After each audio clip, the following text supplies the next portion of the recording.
તો મિત્રો દાદા દાદીના ઘરના લઈને ઘણા બધા લોકોના ઘણા બધા કન્ફ્યુઝન છે. અમુક લોકો મેસેજ કરી રહ્યા છે, તો તમને બધા કન્ફ્યુઝન ક્લિયર કરી આપું છું. આ વિડીયોમાં થોડો લાંબુ થશે પણ આખું ક્લિયરલી તમને સમજાવીશ. હું દર મહિને 5,000 રૂપિયા સુધીનું સેવા કાર્ય કરતો હોઉં છું, કેમ કે મારું એટલું બજેટ હોય છે. અને તમે અમારા જૂના વિડીયોમાં બી જોઈ શકો છો કે અમે જેટલું થઈ શકે એટલું હું સેવા કાર્ય કરતો હોઉં છું. તો એક ઘણા સમયથી એક વ્યક્તિનો ફોન આવે છે કે દાદા દાદીને ખૂબ તકલીફ છે, તો તમે આવો અને એક વિડીયો ખાલી મૂકી આપો, તો વિડીયો જોઈને કોઈ હેલ્પ કરી જશે. તો અમે પણ એવું જ વિચારેલું હતું કે દાદા દાદીનો વિડીયો મૂકી દઈશું. જે કોઈ વ્યક્તિ હેલ્પ કરી શકશે તે હેલ્પ કરી દેશે, અને અમારાથી જેટલું થશે 1,000-2,000નું તે અમે એમને આપી દઈશું. તો મારો બર્થડે આવે છે અને બર્થડેની પ્લાનિંગ પર અમે 10,000 રૂપિયા ફાળવીએ છીએ જે સેવા કાર્યમાં વાપરવા માટે. તો મેં 10,000 રૂપિયા ફાળવું છું અને એનાથી અમુક કીટ લાવું છું 7-8 હજાર રૂપિયાની, અને બાકીના ખર્ચા માટે રાખું છું. અને વાંકાનેર જાઉં છું. વાંકાનેરમાં વારી ફળિયામાં એ દાદા દાદીને મળું છું અને એમને એક વિડીયો શૂટ કરવાનો પ્લાન કરું છું. પણ જ્યારે દાદા દાદી એમની તકલીફ બતાવે છે તો મારથી કંટ્રોલ નહીં થતું. અને હું અને મારી સાથે એક રાજભાઈ આવેલા હતા, જેમને હું ખાસ ઓળખતો નથી, પણ એમના ઘણીવાર વિડીયો જોઉં છું, એટલે હું એમને મેસેજ કરું છું કે આવી રીતના મેં જતો છું તો મારી સાથે ચાલો. એ રાજભાઈ પણ આવી જાય છે અમારી સાથે. તો અમે એક વિડીયો બનાવીએ છીએ દાદા દાદીનો, અને રાજભાઈને અમે ઇમોશનલ થઈ જઈએ છીએ. અને અમે લોકો નિર્ણય લઈ લઈએ છીએ કે ચાલો આપણે દાદા દાદીનું ઘર બનાવીએ. ફોલોઅર્સ થોડી હેલ્પ કરશે, થોડું પબ્લિક હેલ્પ કરશે, કારણ કે ઘર બનાવવું બહુ અઘરી વસ્તુ હોય છે. મારા એકલાના બસમાં નથી હોતું, કારણ કે અમે ભલે બિઝનેસમેન છું, પૈસા કમાવું છું, પણ અમારે એક ફંડના હિસાબે ચાલવાનું હોય છે. અમુક ફંડ હોય છે એટલું જ અમે યુઝ કરી શકીએ છીએ, અને થોડું ઘણું એડજસ્ટ કરી શકીએ છીએ, બધું નથી કરી શકતા. તો પણ અમે એકવાર નિર્ણય લઈ લઈએ છીએ કે ચાલ આપણે કોશિશ કરીએ ઘર બનાવવાની દાદા દાદીનું. તો અમે લોકો એ વિચારીને નિર્ણય લઈ લઈએ છીએ, અને પછી આગળ શું પ્લાનિંગ થશે તે જોઈશું. પછી અમે જતા રહીએ છીએ રાહુલભાઈ પાસે. રાહુલભાઈ અને કરણભાઈ એક ઘર બનાવી રહ્યા છે, જેમાં મેં ફાળો આપેલો હતો. તો મારી ઈચ્છા હતી કે જ્યાં મેં ફાળો આપ્યો છે તો હું રૂબરૂ ત્યાં જોઈને જોઉં. તો મેં ત્યાં જાઉં છું, કરણભાઈ રાહુલભાઈને મળું છું. અને એના પછી હું જતો રહું છું ડાંગમાં એક જીતુભાઈ છે, જે એવા વ્યક્તિ છે જેને ખાસ જરૂર હોય એવા વ્યક્તિને જ મદદ કરે છે. કારણ કે મેં એમના ઘણા બધા વિડીયો જોઉં છું, તો એ એવું નહીં કે કોઈ બી વ્યક્તિને મદદ કરી નાખે છે. જે દારૂ પીતા હોય કે ગમે તે વ્યસનમાં જોડાયેલા હોય એવા વ્યક્તિને મદદ નથી કરતા. રિયલમાં જેને જરૂર હોય છે, ખૂબ ખરાબ પરિસ્થિતિમાં હોય છે, એમની જ હેલ્પ કરતા હોય છે. તો હું એક કીટ લઈને જીતુભાઈને મળવા નીકળી જાઉં છું ડાંગ. પણ જીતુભાઈનું એક શૂટ હતું આહવા પાસે, વઘઈ પાસે. તે ભાઈ મને ત્યાં ફોન કરીને કહે છે કે જીતુભાઈ કે હું વઘઈમાં શૂટિંગમાં વ્યસ્ત છું, એટલે સંજયભાઈ તમને મળી નહીં શકું, પણ તમે વઘઈ આવી જાઓ ત્યાં આપણે મળી લઈએ. તો હું ત્યાં જીતુભાઈને મળું છું, અને જીતુભાઈને જે મારી કીટ હતી એમાંથી ખાસી કીટ એમને આપી દઉં છું. અને એ લોકો એમની રીતે સેવા કરે છે, કારણ કે મને જીતુભાઈ પર ભરોસો છે. એટલે હું જીતુભાઈને કીટ આપીને ફરીથી બારડોલી આવવા માટે નીકળું છું. અને રસ્તામાં અમારી ચર્ચા થાય છે કે ફંડ મળશે કે નહીં પબ્લિક પરથી. અને મેં આજ તક કોઈ દિવસ કોઈના પાસે પૈસા માંગ્યા નથી, કારણ કે મારા બિઝનેસમાંથી જેટલી સેવા થાય છે એટલી હું કરું છું. અને યથાશક્તિ હું મારી રીતે સેવા કરતો હોઉં છું. કોઈના પાસે માંગવાનું મને ગમતું બી નથી, ને મેં આજ તક કોઈ દિવસ માંગ્યું બી નથી. મારા જૂના કોઈ બી વિડીયો જોઈ લેજો, એમાં મેં કોઈ દિવસ સ્કેનર નથી મૂક્યું. જેને હેલ્પ જોઈતી હોય છે એમના ડાયરેક્ટ નંબર મૂકી દઉં છું. જે બી વ્યક્તિ હેલ્પ કરવાના હોય છે ડાયરેક્ટ કોન્ટેક્ટ કરે છે અને હેલ્પ કરી નાખે છે. પણ રાજભાઈએ કીધું કે આપણે ઘર બનાવવાના છે, તો જોઈએ પબ્લિક પરથી કેટલી ફંડ મળી શકે છે. તો અમે લોકો સ્કેનર બી મૂકીએ છીએ, એમાંથી અમુક લોકો સહાય બી કરે છે. ખૂબ ઓછી સહાય હોય છે, કારણ કે કોઈ વ્યક્તિ 50 રૂપિયા, અમારા બધા ફોલોઅર્સ હોય છે તે બધા ગરીબ જ હોય છે, કારણ કે હું સેવા કરું છું ને હું ગરીબો માટે જ કામ કરું છું.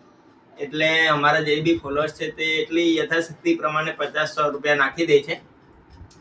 એક ભાઈએ 5100 બી નાખ્યા છે, અને બીજા બી અમુક વ્યક્તિ નાખે છે, સ્કેનર મોકલે છે, સ્ક્રીનશોટ મોકલે છે. મારા એકાઉન્ટમાં તો નથી આવતા, રાજભાઈના એકાઉન્ટમાં આવે છે.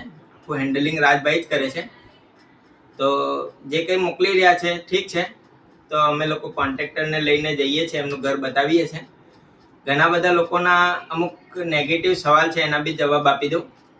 અમુક લોકો કહે છે કે સંજયભાઈ ફોલોઅર્સ માટે કરે છે.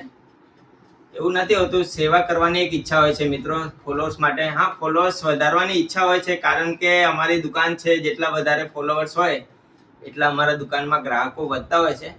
પણ એવું નથી કે ખાલી ફોલોઅર્સ માટે, એ દિલમાં ઈચ્છા હોય છે. અમે નાનપણથી આપણે સેવાની ઈચ્છા હોય એટલે આપણને જ્યારે આપણે કાબિલ થઈ જઈએ છીએ ત્યારે આપણને મન થાય છે કે ચાલ આપણે સેવા કરીએ. તો એ જ સેવા ભાવ હોય છે અને એના જ લીધે મારી ઈચ્છા થઈ જાય છે કે સેવા કરું. બાકી ફોલોઅર્સ વધારવું એ ખાલી અમારી દુકાનના ગ્રાહકો વધારવા માટે જ હોય છે. બાકી એવું કંઈ નથી હોતું કે ખાલી ફોલોઅર્સ માટે કરતા હોઈએ છીએ. એટલે આ વસ્તુ તમારી વિચાર ખોટો છે કે ખાલી ફોલોઅર્સ માટે હું કરું છું. જે કોઈ બધા વ્યક્તિ નથી કહેતા, ખાલી અમુક વ્યક્તિઓના મનમાં એવા સવાલ હતા તો એ બી જવાબ આપી દઉં છું. અને બીજું, જે દાદીનું ફંડ ભેગું થાય છે તો એટલું કંઈ ખાસ ભેગું નથી થવાનું, અમારા ઘરના જ જવાના છે. છતાં બી જે કોઈ વ્યક્તિને હિસાબ જોઈએ છે એનો ટોટલી હિસાબ રહેશે. રાજભાઈના એકાઉન્ટમાં અમે લોકો જે બી પૈસા આવશે તેનો સ્ક્રીનશોટ બી મૂકવાના છે, એટલે એનો કોઈ મિસયુઝ નથી થવાનું મિત્રો. તો એ તમે જે લોકો કહે છે કે આવી રીતના ફંડ ઉઘરાવીને એમનું ઘર ચલાવવાના છે એ લોકો, તો એવું કંઈ થવાનું નથી. કારણ કે એટલા કંઈ ફંડ આવવાના નથી અને જેટલો ખર્ચો થવાનો છે એમાં અમારા જ જવાના છે. અને જો બાય ચાન્સ બચે બી છે તો એ સેવા કાર્યમાં જ વાપરશે, કારણ કે અમારી એવી નીતિ નથી. મારું બિઝનેસ સારું ચાલે છે, મારી પાસે કોઈના પૈસા લેવાનું એવું મારું નીતિ જ નથી. અમારા જૂના વિડીયો જોશો તો તમને ખ્યાલ આવશે કે અમે જેટલું થઈ શકે એટલું આપવાની કોશિશ કરતા હોઈએ છીએ, કારણ કે ભગવાને અમને આપેલું છે. તો આ રીતનું મેટર છે. ઘર હું બનવાનું છે, કઈ રીતના બનવાનું છે તે બી તમને સમજાવી દઉં. અમે લોકો કોન્ટ્રાક્ટરને લઈને ગયા હતા ઘરે. અમે કીધું કે અમારું બજેટ ઓછું છે, ઓછા ખર્ચામાં કેવી રીતના ઘર બની શકે. તો કોન્ટ્રાક્ટરનું કહેવું છે કે ઘરને તમે, દિવાલ તો બનેલી જ છે, એમાં ખાલી પ્લાસ્ટર બનાવી દો અને પતરા ચેન્જ કરાવી દો. અને એ લોકોએ વાસ પર પતરા ઊભા રાખ્યા છે, તો એની જગ્યાએ એંગલ પર ઊભા રાખી દો. અને જ્યાંથી પાણી આવે છે ત્યાં પ્લાસ્ટર થઈ જશે, એટલે પાણી આવતું બંધ થઈ જશે. અને દાદીમાની એક ઈચ્છા છે કે એમનું છોકરી ઓફ થઈ ગઈ છે અને એમની છોકરીનું એમને એક મંદિર બનાવ્યું છે. તો એ છોકરીનું મંદિર બનાવ્યું છે એના માટે બી એક વિડીયો છે, તે મેં મૂકી દેવા થોડાક દિવસમાં. તો એ છોકરીનું મંદિર બી બનાવવું છે. તો મામૂલી ખર્ચ છે, લગભગ 50,000ની આજુબાજુનો ખર્ચ છે. એમાંથી જેટલું ફંડ ભેગું થાય છે એટલું ફંડ ભેગું કરવાના છે. અને જે કંઈ ફંડ ભેગું થશે તે રાજભાઈના એકાઉન્ટમાં રહેશે ને રાજભાઈ એમનો હિસાબ પણ તમને આપી જ દેશે. એ જે બી લોકો મેસેજ કરી રહ્યા છે કે એના પૈસાનું શું થશે, તો એ બધું તમને રાજભાઈ એક વિડીયો બનાવીને નાખી દેવાના છે. તો એમનું એ મંદિર બનાવવાનું છે, પ્લાસ્ટર કરવાનું છે, ઉપર એંગલ લગાવવાની છે, એના ઉપર પાછા પતરા બેહાડવાના છે નવા. તો એટલો ખર્ચો છે. જે કોઈ વ્યક્તિ રૂબરૂ આવીને અમારી સાથે જોડાવા માંગતું હોય તો બી અમને સારું લાગશે. અને જે કોઈ વ્યક્તિ કોઈ સેવા કાર્ય માટે આપવા માંગતું હોય તો બી સારું લાગશે. તો જેટલાથી જે કંઈ થાય તો કરજો. બાકી અમારે તો કરવાનું જ છે અને તમારે એક બી પૈસો મિસયુઝ નહીં થાય એવી હું તમને બાંહેધરી આપું છું. અને હું માંગતો બી નથી, પણ આ સિચ્યુએશન એવું થયું કે અમારથી કમિટમેન્ટ અપાઈ ગઈ છે અને કમિટમેન્ટ અપાઈ ગઈ એટલે અમારે કરવાનું જ છે. અને અમે એટલા પહોંચી વળવામાં સક્ષમ નથી, તો બી અમે કોશિશ કરીશું કે નહીં, કોઈના પરથી સહયોગ ઓછો મળશે કે નહીં મળશે તો અમારા તો અમે નાખવાના જ છે. પ્લસ અમે ત્યાં જ રહેવાના છે, ત્યાં જ અમે કામ બી કરવાના છે. આખું કામ પૂરું થશે એના પછી ત્યાંથી આવવાના છે. તો આ રીતનો અમારો શેડ્યુલ છે. જ્યારે બી અમે ચાલુ કરવાના છે ત્યારે અમે એક વિડીયો મૂકીશું. એમાં જે કોઈ વ્યક્તિ સાથ સહકાર આપે તો સારું છે. અને અમારી ઈચ્છા છે કે બારડોલી તેમજ આજુબાજુ ગામના ફોલોઅર્સ છે, આજુબાજુ ગામના જે લોકો ઇન્ફ્લુએન્સર છે તે લોકો થોડું અમને સપોર્ટ કરે તો વધારે સારું થશે. કારણ કે એ લોકો એક ઇન્ફ્લુએન્સરની એક ટીમ હોવી જોઈએ જે બધાને એકબીજાને લઈને ચાલે, એક સાથે એક સક્ષમ બનીને કામ કરે તો વધુ સારું પડે. તો અમારી કોશિશ બી એવી જ રહે છે કે બધા મળીને સાથે મળીને કામ કરીએ મિત્રો. બીજું જે કંઈ કોઈના મનમાં કંઈ સવાલ હોય તો મેસેજ કરી દેજો, એનો બી વિડીયો બનાવીને નાખી દઈશ.